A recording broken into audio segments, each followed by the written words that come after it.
Hello everyone, welcome back to the Looney Bin. My name is Looney, and if you are a Nami fan like myself, you're probably wondering exactly what will happen to our favorite female character as we move closer to the final saga. How will she be involved in the final saga? Will she have like a arc, to like similar to how like Sanji had his arc and so on? And will she have some sort of character conclusion in the final saga in some sort of way? Is she going to be involved in the final conflict in a very big way?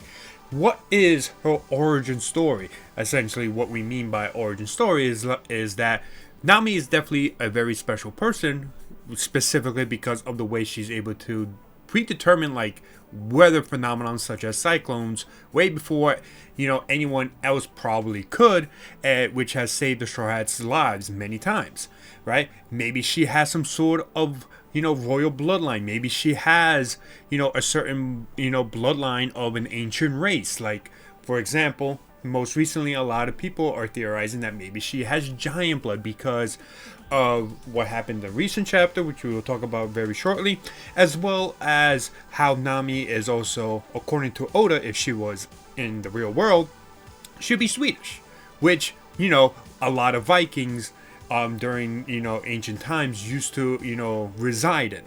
So maybe it goes to that. Maybe it has something to do with the ancient kingdom of 800 years ago that Emu and the world government took out. Like myself personally, I think that maybe she has she's the last descendant of the royal family. She carries that blood, right? And that she has been essentially her entire family descendants have slowly just been like hiding away from Emu. Maybe Emu was searching for them, but he could never find this last bloodline as they continue to go throughout the years and eventually came down to Nami. Maybe that's it. There's others who believe in the Burka theory, where Burka, this kingdom that used to exist in Sky Island before it was destroyed, maybe Nami has some sort of connection to that, has some sort of connection to the Sky Islands. That's where this other idea of Nami representing the Sky World, Heaven World, Luffy representing the Sun World, and Zoro representing the other world also, comes from. And to me, I think the recent chapter, 1137, definitely provided maybe and possibly a foreshadowing to this. Because when Road is discussing all about the history, or like the most recent history of like Elbaf, including King Harold, Loki, and Hyrule. He constantly talks about like bloodline and essentially the giants being a little discriminative towards other giants, which is why Hyruden's mom was never able to coexist with King Harold and Hyrule on Elbaf because of diplomacy, because she was part of another giant race. So Elbaf, the elders of Elbaf probably just, forbade her from actually, living with them on Elbaf.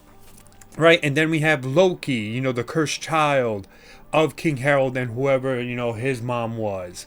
There's that connection. And Road continues to talk about this with Nami's reactions and attention, squarely with what Road is saying, which is important because Oda doesn't necessarily showcase someone's reaction unless it's very specific to them, right?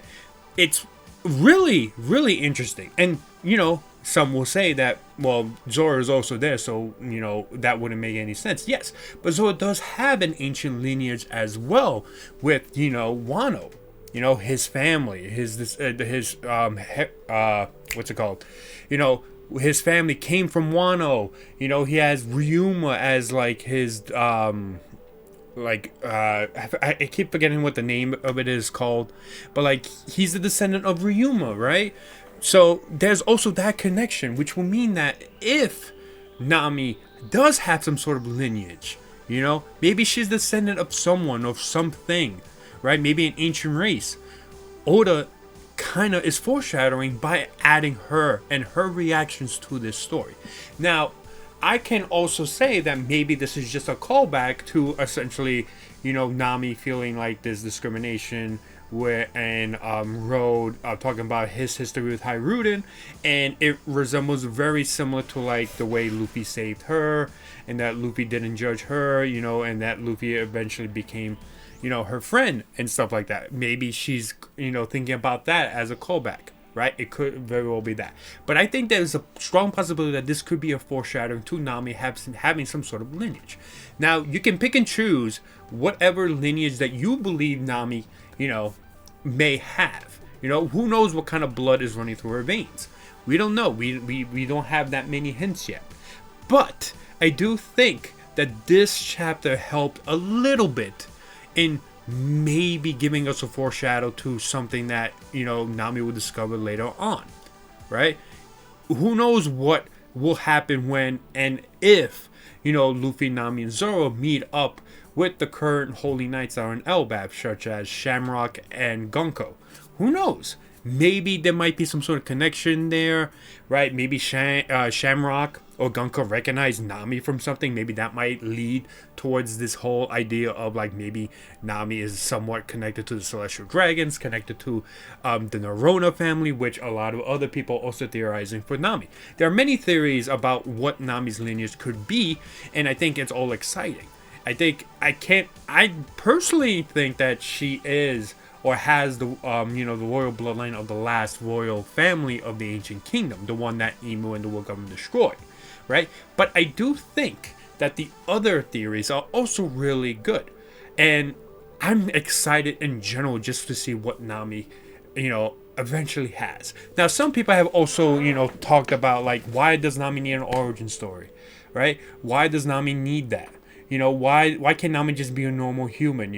The thing is, Nami isn't necessarily a normal human. She's as normal as Usopp in many regards, but she has this unique weather knowledge, this unique navigational ability where she's able to predict weather in such a way that other navigators are not able to. Now, I know Strong World isn't necessarily canon, but it is written by Oda, and his thoughts are portrayed into the movie.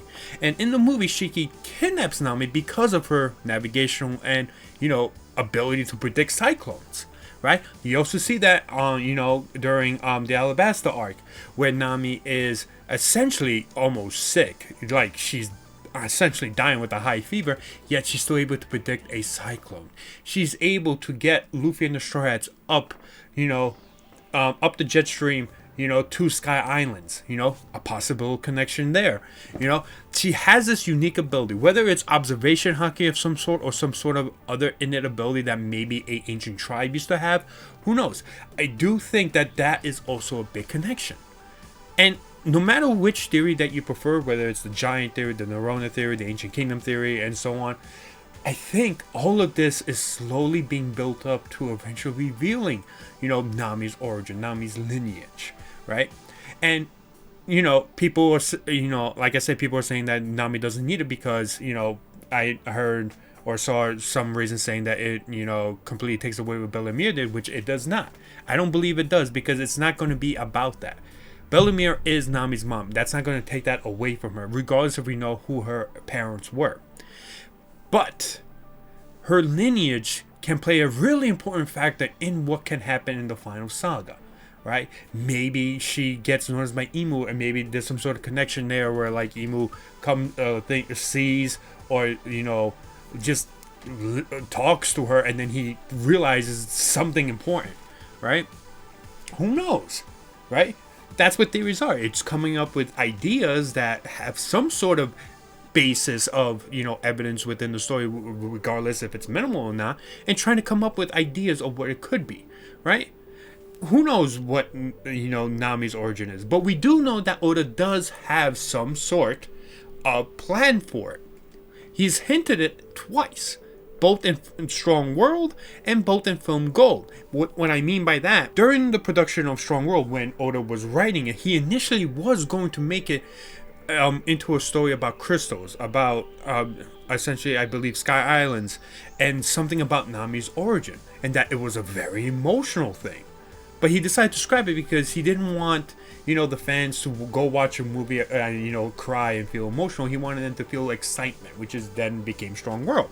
And then in Film Gold, the writer and the director of Film Gold both mentioned, or maybe only one of them mentioned, I don't remember quite exactly, but one of them did mention that they wanted to delve into Nami's past a little bit, and Oda was like, okay, fine, but don't delve too much into it. Why? Because he has a plan for it.